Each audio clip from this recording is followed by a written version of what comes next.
Assalamualaikum warahmatullahi wabarakatuh. Perkenalkan, nama saya Rana Fauzia. Saya dari kelas ilmu komunikasi, mau memaparkan analisa pesan terhadap podcast Ngobrol Seru Semaunya yang dibintangi oleh Prilly Latukonsina. Analisis podcast ini yang berjudul Perubahan Kecil untuk Dampak Besar, dengan hostnya yaitu Putri Tanjung serta bintang tamunya adalah Prilly Latukonsina. Selanjutnya saya akan memaparkan background dari seorang Putri Tanjung. Nama lengkap dari Putri Tanjung adalah Putri Indasari Tanjung Jetikusumo. Dia merupakan pembawa acara dalam podcast ini.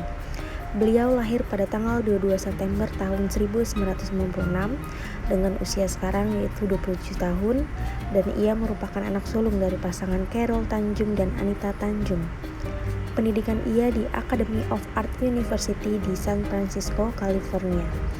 Putri Tanjung menikah dengan Golonanda Jetikusumo pada tanggal 20 Maret 2022 dan suaminya ialah seorang investor dan ilmuwan Indonesia. Putri Tanjung selain berkarir dalam berbisnis yang sukses, ia juga aktif sebagai pembicara dalam beberapa event serta memiliki kanal YouTube dan membuat program acara interaktif dengan tema Ngobrol Sore Semaunya dengan isi bintang tamu yang tentunya sangat menginspirasi banyak orang. Dan salah satu yang dibahas dalam podcast ini ialah bintang tamunya seorang Prilly Latukonsina. Dan selanjutnya ini adalah background dari bintang tamu, yaitu Prilly Latukonsina dengan nama lengkap Prilly Mahathai Latukonsina. Dia merupakan narasumber dari acara podcast ini, dan Prilly lahir pada tanggal 15 Oktober tahun 1996 dengan usia sekarang 26 tahun. Dan Prilly merupakan seorang aktris, presenter, penyanyi, model, pengusaha, penulis, aktivis, produser Indonesia hingga menjadi dosen praktisi di Universitas Gadjah Mada. Prilly merupakan keturunan Ambon dan Sunda dan merupakan anak sulung dari dua bersaudara dari pasangan Reza Latukonsina dan Uli Jurita. Ia merupakan lulusan dari London School of Public Relations dengan jurusan ilmu komunikasi.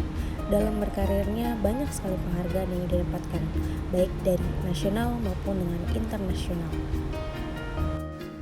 Selanjutnya di sini adalah penjelasan tentang analisis pesan pada podcast ini. Ada beberapa poin dalam analisis pesan ini. Yang pertama, poinnya adalah hal yang paling merubah dari kecil hingga sekarang. Jadi menurut Prilly, setiap orang dalam diri masing-masing pasti punya perubahan dalam dirinya. Menurutnya, hal yang paling berubah dari dulu sampai sekarang ialah soal pemikiran. Contohnya, dulu ia berpikir seorang perempuan itu tidak bisa bekerja. Ia berpikir perempuan hanya bisa mengerjakan pekerjaan rumah tangga saja.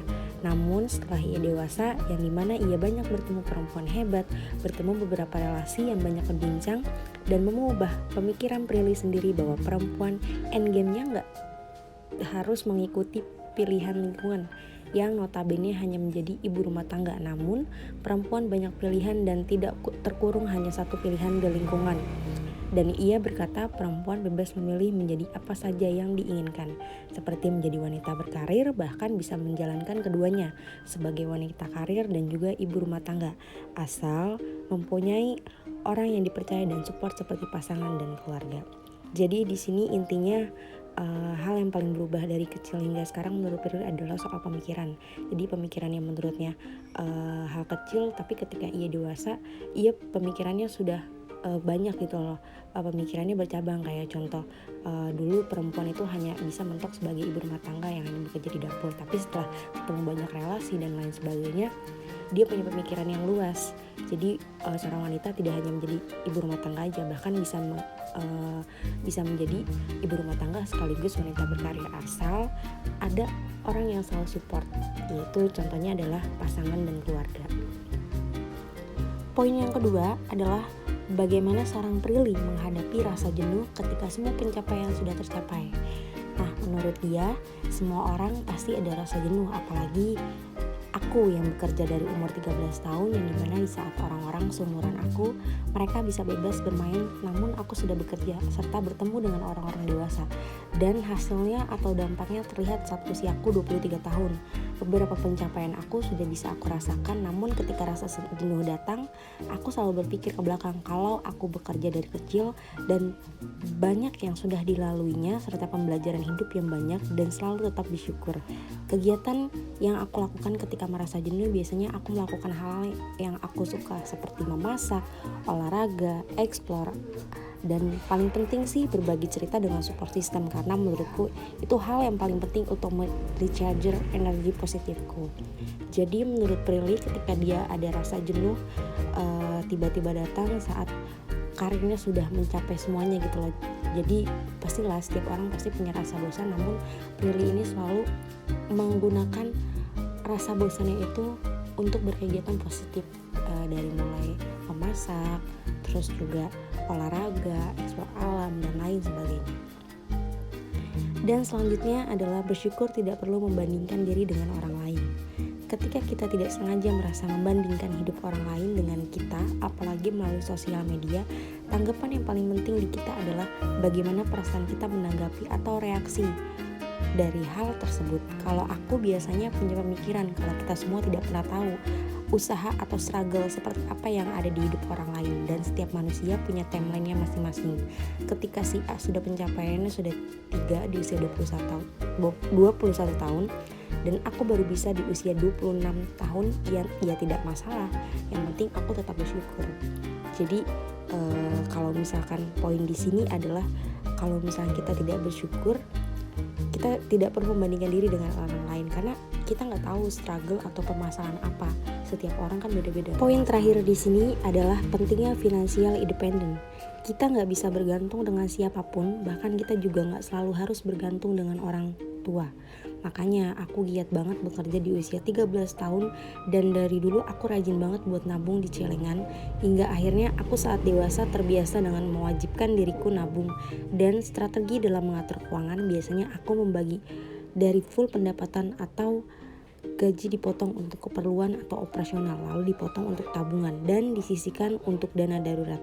Nah, dana darurat ini yang sangat penting karena dana ini bisa digunakan saat keadaan sangat darurat seperti pandemi, sakit, dan lainnya. Setelah itu dipotong untuk investasi seperti membeli aset, bisnis, saham, dan lain-lain. Dan terakhir untuk diri sendiri atau lifestyle.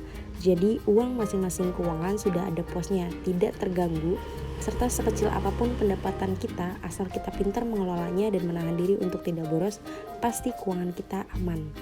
Jadi poin di sini adalah tentang pentingnya financial independent. Jadi menurut Prilly mengatur keuangannya itu dengan cara dia membagi keuangannya, yaitu dari mulai untuk tabungan berapa, terus juga untuk operasional berapa, terus juga untuk dana darurat berapa, dan juga untuk keperluan pribadinya seperti lifestyle. Jadi semuanya sudah di pos-posan dan tidak bisa diganggu gugat, ataupun kalau misalkan nanti ada keperluan dan segala macam, kita tinggal ambil jadi ambil dari operasional ataupun dari dana darurat.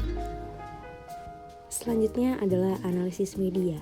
Jadi media yang digunakan dalam podcast ini adalah sebuah YouTube. Nah, analisis YouTube ini, YouTube merupakan sebuah aplikasi berbasis online yang bertujuan untuk berbagi video. Kebanyakan konten di YouTube merupakan konten yang bersifat pribadi yang tujuannya hanya untuk mendokumentasikan kehidupan sehari-harinya. Fenomena penggunaan media sosial YouTube sudah menjadi ladang bisnis baru bagi orang-orang yang memiliki ketertarikan pada dunia videografi. Orang-orang mulai berlomba-lomba membuat konten di YouTube, dari hanya sekadar mengumbar kehidupan pribadinya sampai menyampaikan informasi layaknya berita di stasiun televisi. Pemakaian yang semakin menjamur tersebut tentunya dimanfaatkan oleh perusahaan media dengan membuat akun YouTube untuk menyebarkan menjadi media online, media arus utama seperti Kompas TV, Net TV, dan stasiun televisi konvensional lainnya tidak menyia-nyiakan peluang tersebut tanpa harus mengurus surat izin untuk penyiaran yang menyerupai seperti televisi, dan peluang ini tidak disia-siakan oleh CXO Media yang muncul menjadi sebuah media alternatif di platform tersebut.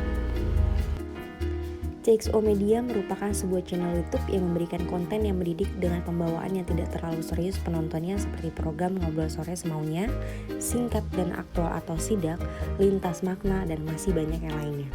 CXO Media melangkah sangat baik. Selain dengan membuat konten yang bersifat non-formal, mereka juga mengunggah video yang dapat diakses di mana saja, asal sang penonton terhubung dengan internet. Faktor yang membuat konten yang banyak dikunjungi oleh audiens ialah konten sidak yang menjadikan konten berisi berita-berita yang dibawakan secara komedi dan mencoba beberapa presenter untuk mencoba membawakan program tersebut. Analisis selanjutnya adalah analisis khalayak. Konten ini ditunjukkan untuk menginspirasi anak-anak muda kisaran 17 sampai dengan 30 tahun. Namun bisa saja orang dewasa atau tua juga menonton karena dalam channel ini bisa dikonsumsi publik untuk 17 tahun ke atas. Dan yang terakhir adalah analisis efek.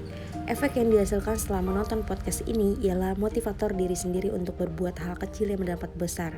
Dari bagaimana cara kita menjadi perempuan yang mandiri serta menjadi finansial independen yang baik. Karena dari pesan-pesan yang tadi dijelaskan dalam analisa pesan ada 4 poin, maka itu adalah poin-poin penting yang akan menjadi sebuah fondasi untuk menjadi diri kita lebih baik dan juga menjadi inspirasi atau motivator pada khalayak penonton.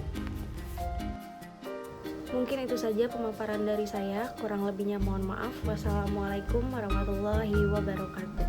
Terima kasih.